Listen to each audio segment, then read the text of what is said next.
Hello guys, welcome to the channel Adhyayan. मैं पीयूष सिंह आज आपके लिए लेकर आया हूँ क्वाड्रेटिक इक्वेशन का पार्ट 2। आज हम डिस्कस करेंगे कि जो हमने लास्ट लेक्चर में जो हमने ट्रिक सीखी है उस पर बेस कुछ क्वेश्चन करेंगे और देखेंगे कि कैसे हमारी अप्रोच रहे उन क्वेश्चन को सॉल्व करने के लिए। और वीडियो के एंड में मैं कुछ एक दो क्वेश्चन ऐसे भी कराऊंगा जिसमें हमारी वो अप्रोच तो नहीं लगेगी, लेकिन अगर वो एग्ज़ाम में ऐसे कुछ इस टाइप के क्वेश्चन दिखें तो आपकी क्या अप्रोच होनी चाहिए उन क्वेश्चन को करने के लिए, तो वो भी मैं ज़रूर बताऊंगा। तो चलिए वीडियो को स्टार्ट करते हैं। मेरे साथ पहला क्वेश्चन आप नोट डाउन करें और सेम ट्रिक लगा के जो हमने लास्ट लेक्चर में सीखी थी उसको अप्लाई करें। मान लीजिए हमारे पास पहला क्वेश्चन लिखा हुआ है x square plus 4x plus 4 = 0। ये हमारे पास पहली इक्वेशन लिखी हुई है। और सेकेंड इक्वेशन हमारे पास लिखी हुई है y² माइनस 8y प्लस 16 = 0। ठीक है, हमारे पास क्या हमने देखा था कि हमारे पास sign by using sign method हम क्या करते थे, हम करते थे कि हमारे पास साइन हो माइनस प्लस प्लस प्लस, तो ये हमारा होता था x y। और साइन हमारे पास हो मान लीजिए माइनस माइनस माइनस माइनस, तो वो हमारा होता था CNT can not be determine या relation can not be establish.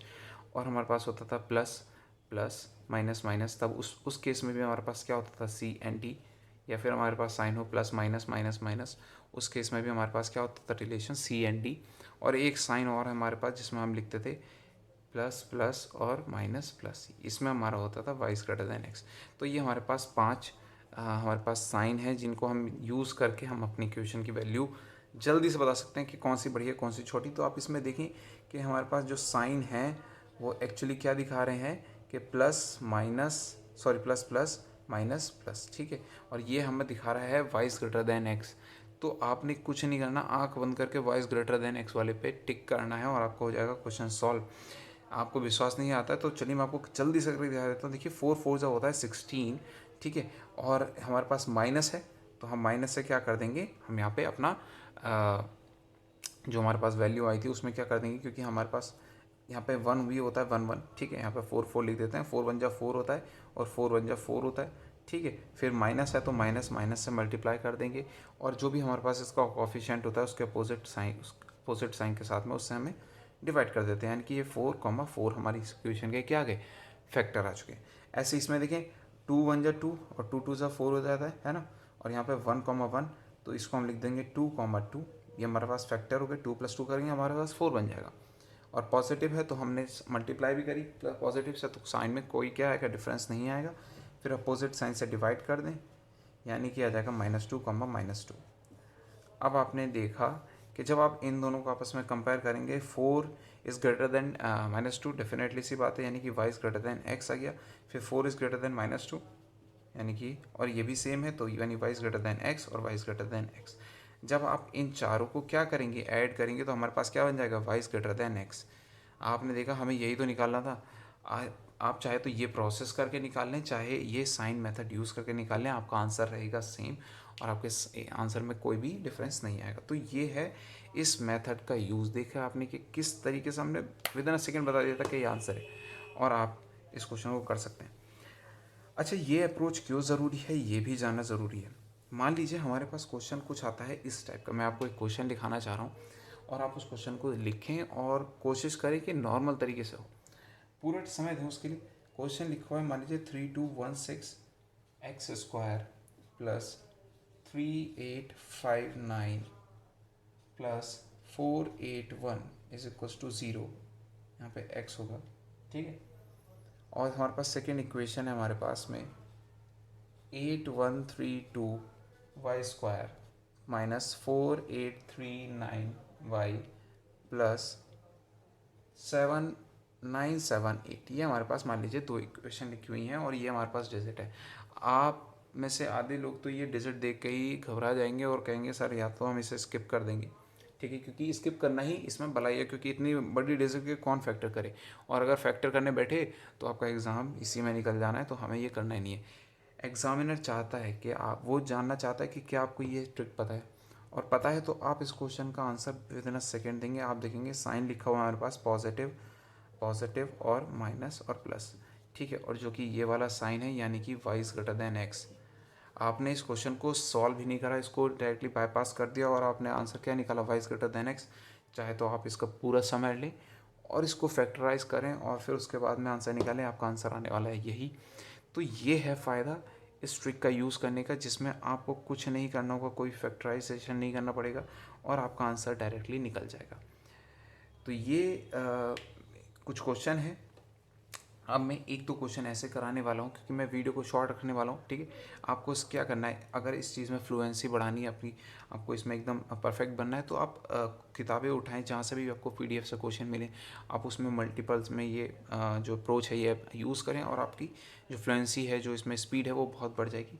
अब मैं आपको एक दो टाइप के क्वेश्चन ऐसे और कराऊंगा जो इस अप्रोच पे तो सॉल्व नहीं होंगे, लेकिन वो आपको अगर वो एग्ज़ाम में आ जाए तो उन्हें स्किप ना करें, उनको कैसे करें वो आपको पता ज़रूर होना चाहिए, ठीक है।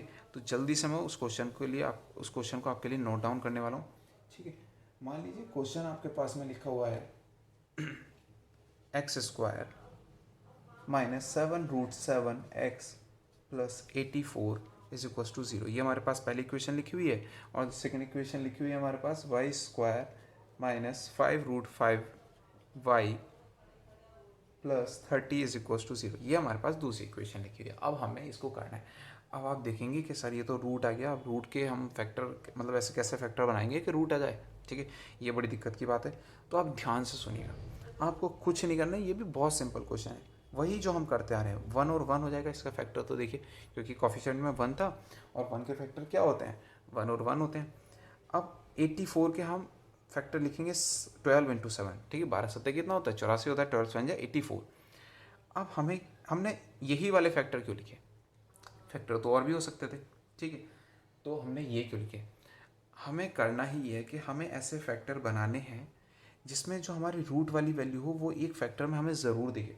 तो हमारे फैक्टर बनाना क्या हो जाएगा, ईजी हो जाएगा, ठीक है। तो हमने लिखा यहाँ पर रूट में अंडर रूट में क्या है हमारे पास 7 है, तो हमने यहाँ पर एक 7 भी बनाया है, ठीक है। अब इस 12 को भी फर्दर हम फैक्टराइज कर लें 3 और 4 में, ठीक है। और 7 को भी हम कैसे लिख सकते हैं, √7 और √7 में लिख सकते हैं, कोई चेंज इसमें कोई गड़बड़ तो नहीं है ना, ठीक है। 7 को हमने कैसे चेंज कर लिया, √7 और √7 में। अब आप क्या करें, 3√7 लिखें, 3√7 और 4√7, 4√7। अब आप इसकी मल्टीप्लाई कर लें, ठीक है, इनकी आपस में।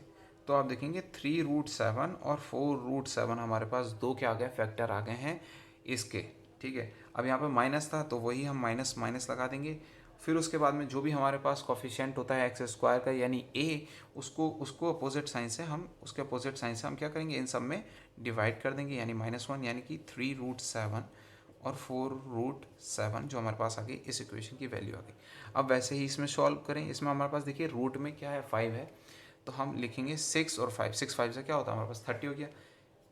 6 को हम क्या करें, फिर से फर्दर हम फैक्टराइज कर लें, यानी 3 2 जा 6 हो जाएगा, क्योंकि हमें 5 बनाना है, तो 3 और 2 मिलकर हमारे पास क्या बनाएंगे, 5 बनाएंगे। तो हमने 3 2 में हमने इसको क्या कर लिया, अपना फैक्टराइज कर लिया। और 5 को भी हम लिख सकते हैं √5 और √5, ठीक है।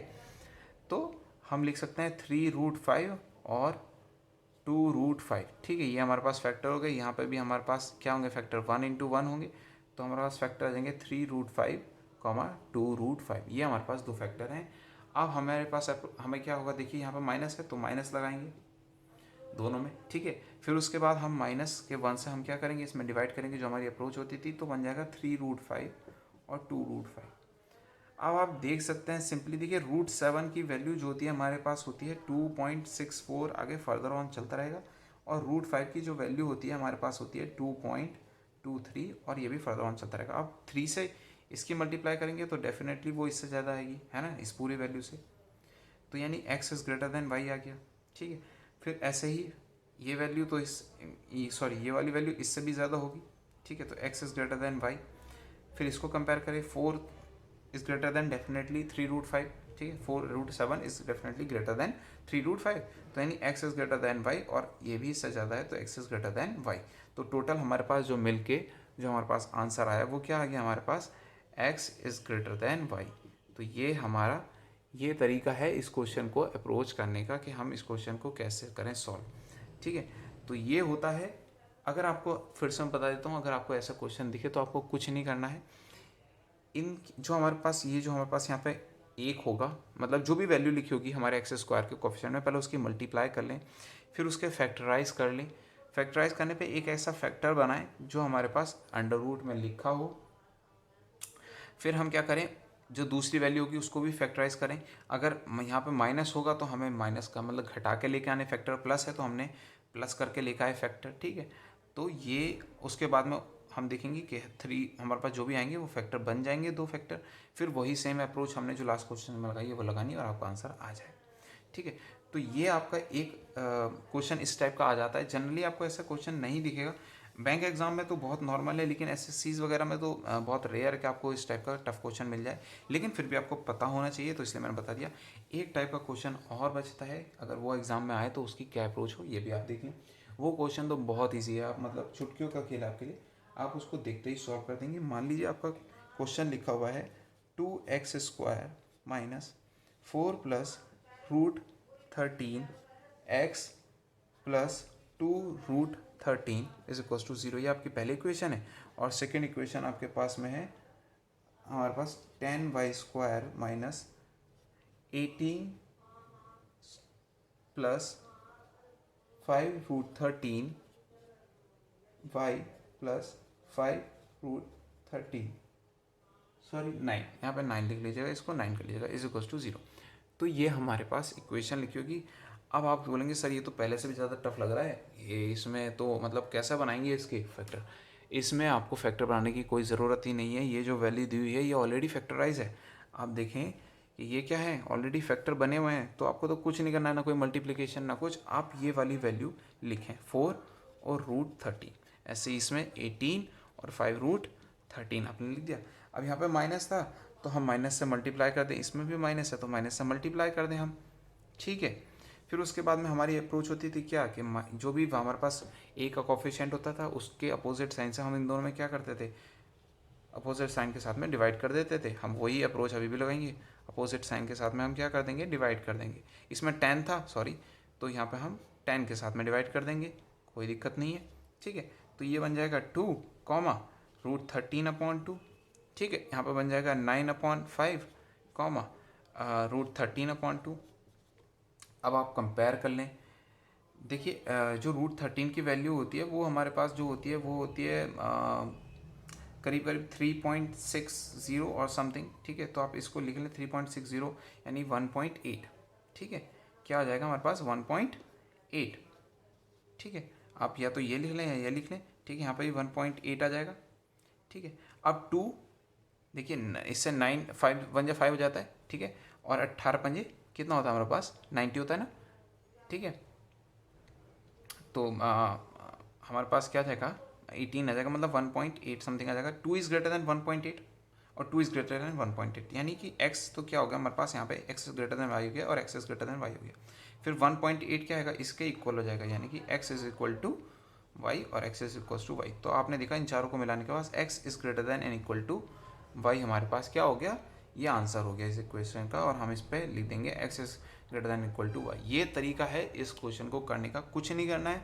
अगर आपको ऐसा ब्रैकेट में कभी भी मिल जाए तो आपको कुछ नहीं करना है, वो ऑलरेडी फैक्टराइज है। अगर प्लस माइनस में लिखे हुए हैं तो फैक्टराइज हैं, आप उसको लिखें उनके साइन के सहित, फिर जो बाहर साइन है उससे मल्टीप्लाई करें, और फिर जो हमारे पास a² का कोफिशिएंट होता था, मतलब सॉरी x² का कोफिशिएंट होता था, उसके अपोजिट साइन के साथ में हम क्या करेंगे, उसमें डिवाइड करेंगे और अपना आंसर निकाल लेंगे। ये हमारी बेसिक अप्रोच होती है इन क्वेश्चन को करने की। तो ये कुछ क्वेश्चन है। अब आपको क्या करना है, इसके मल्टीपल क्वेश्चन करने हैं इसी टाइप की, जो हमने जो हमारी पिछली जो हमारी टेक्निक थी हमारे पास साइन के बेस पे हमने जो क्वेश्चन करे, उसी बेस पे आपको मल्टीपल क्वेश्चन करने हैं। आपको जहाँ से भी क्वेश्चन मिले, कोई एक ऐसा जगह नहीं है कि मैं आपको कहूँ कि यहाँ से आप क्वेश्चन कर लीजिए, वहाँ से कर लीजिए, जहाँ से भी करें आप क्वेश्चन करें। जितना आप नंबर ऑफ़ क्वेश्चंस को बढ़ाते जाएंगे, अपनी प्रैक्टिस में लाते जाएंगे, उतनी आपकी उस पर कमांड बढ़ती जाएगी और आप उन क्वेश्चन को विदिन अ सेकेंड सॉल्व करने की हम पॉसिबिलिटी रखेंगे, ठीक है। तो आज के लिए इतना ही। अगर आपको लेक्चर पसंद आ रहे हो तो आप लाइक करें, सब्सक्राइब करें चैनल को और अपने दोस्तों को शेयर करें ताकि वो भी इन ट्रिक्स का फ़ायदा उठा सकें। तो चलिए मिलता हूँ मैं आपसे नेक्स्ट वीडियो में, तब तक के लिए गुड बाय।